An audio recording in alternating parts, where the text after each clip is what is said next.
I still remember the sound of that clock ticking in the lawyer's office. It was the only sound in the room that dared to speak while everyone else stayed silent. My husband's name was printed in bold letters on the folder in front of me, his last will and testament. I thought I knew everything about him. After 32 years of marriage, what could possibly surprise me? Yet, when the lawyer slid that cream-colored envelope toward me and said, "He asked that you open this privately," I felt a cold shiver run through my spine. My fingers trembled before I even touched it.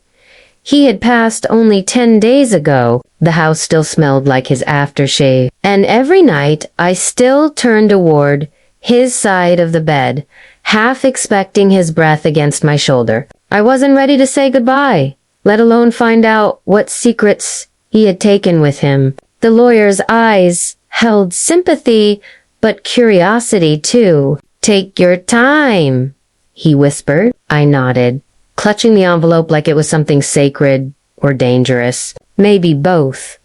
When I finally tore it open, the paper inside was slightly yellowed, folded carefully as if he'd written it long before he died. His handwriting was unmistakable, firm, gentle, and somehow apologetic even before I read the words. The first line made my throat tighten.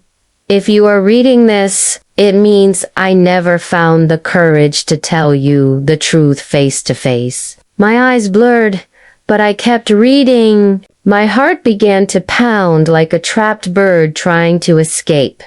He wrote about a summer in 1991, long before we married. A mistake, he called it. A moment of weakness when he was lost and young. He said he had met someone, not love, just confusion. A woman who later moved abroad. He swore it ended before he met me. I wanted to stop reading, to tear the letter apart, but something in his words kept me going. There was guilt, but also love, the kind that aches because it knows it has hurt what it cherishes most.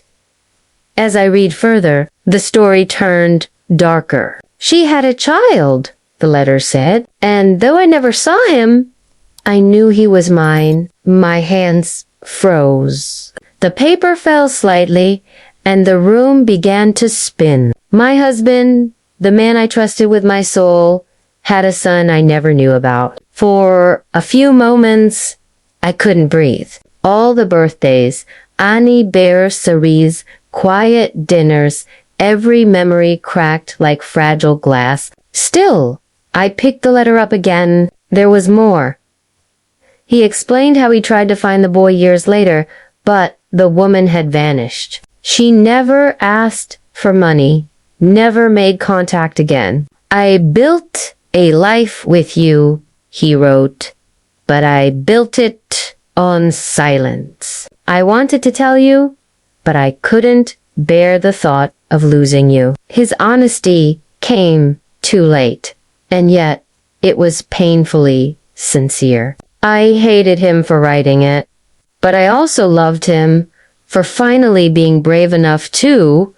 By the 6th paragraph, my tears had soaked the ink. I wanted to scream, to ask why he didn't trust the woman who stood beside him through every storm. But then came the next line, "If you ever find him, if fate ever crosses your path with his, tell him I loved him in silence." That broke me. It was the kind of pain that doesn't make a sound but burns every corner of your chest.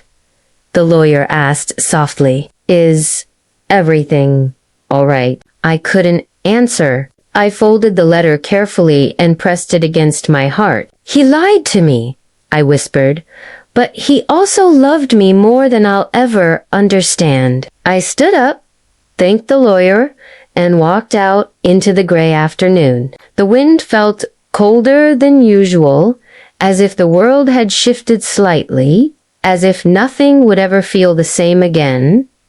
At home, I placed the letter in his old wooden box beside our wedding ring and whispered into the air, "You should have trusted me. I poured myself a cup of tea, staring at the quiet walls that once echoed with his laughter. Somewhere in the stillness, I could almost hear his voice. I'm sorry. And for a moment, I didn't know whether to hate him or forgive him.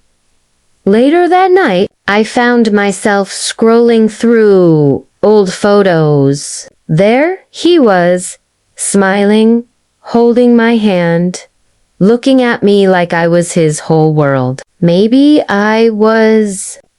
both things could be true, that he loved me completely and still carried a secret he couldn't bury. Humans are messy like that. Love is never pure. It's made of light and shadow, truth and lies, courage and fear.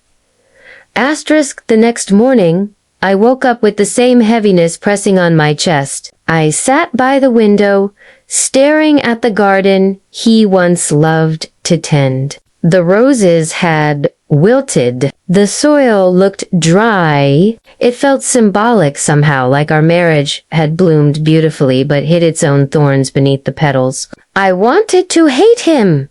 But grief is strange. It mixes anger with love until you can't tell which one you're crying for. Asterisk, that evening, I lit a candle beside his photo and placed the letter underneath it. The flame flickered as if reacting to my thoughts. I whispered, "You left me with questions I can never ask." But deep inside, I knew he hadn't meant to deceive me, to cause pain. He had done it out of fear.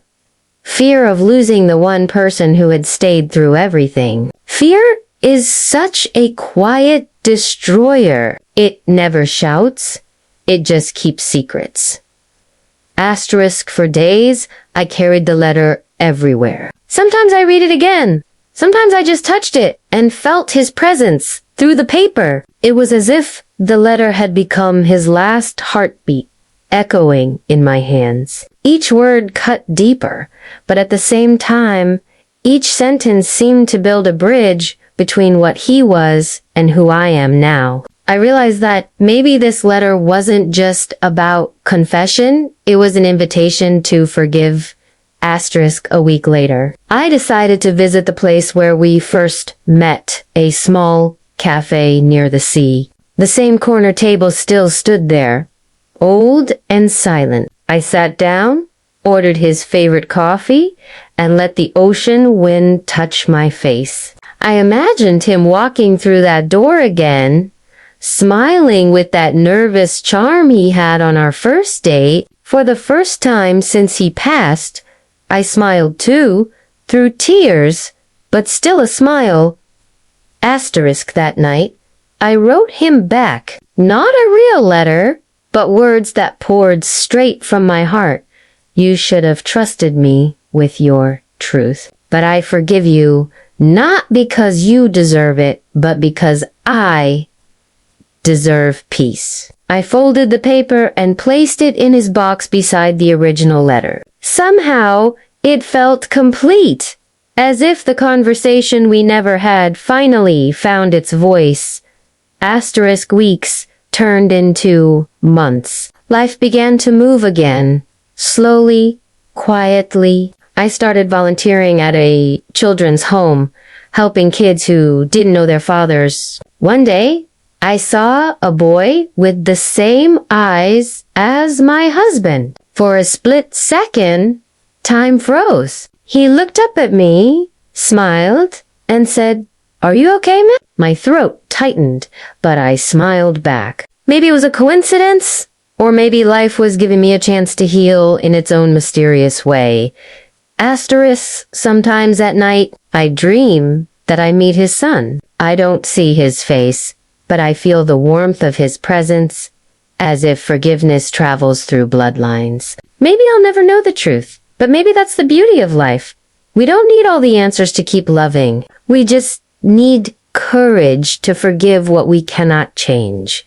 Asterisk, now, whenever I hold that letter, I don't feel betrayal anymore. I feel humanity, the flawed, tender kind that makes us all break and rebuild again. Love isn't perfect, but it's still the most beautiful imperfection we ever choose to keep. I look at his photo and say, I still love you. Not for who you were, but for everything we tried to be. Asterisk, the letter that once tore my heart apart has now become my quiet prayer. A reminder that even secrets can lead to healing if faced with compassion. Life doesn't give us neat endings. Only moments of understanding that change how we see everything. And in that understanding, I finally found peace. Asterisk.